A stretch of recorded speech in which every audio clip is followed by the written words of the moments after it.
दोन संशयित कोरोना बाधितांचा मृत्यू झाल्याची धक्कादायक माहिती, तर सहव्याधीमुळे मृत्यू झाल्याचं केईएम रुग्णालय प्रशासनाचं स्पष्टीकरण।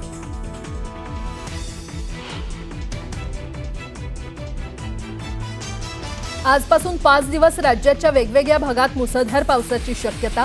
कोकणासह मध्य महाराष्ट्रात मेघगर्जनेसह पाऊस पडणार।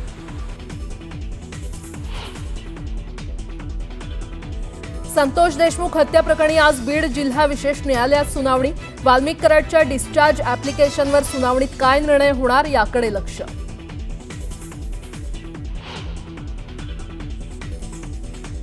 मुंबई गोवा महामार्गावर भीषण अपघात। भरणे नाका इथे पुलावरून कार थेट नदीपात्रात कोसळली। 5 जणांचा मृत्यू, 2 जण गंभीर जखमी।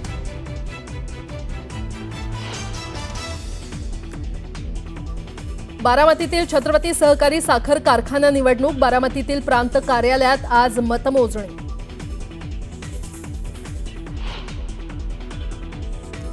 भारत पाकिस्तान संघर्षावेळी ही ज्योती मल्होत्रा दानिशच्या संपर्कात होती, पोलिसांची माहिती। तर हेरगिरी प्रकरणी ओडिशातील महिलेची आयबी कडून चौकशी।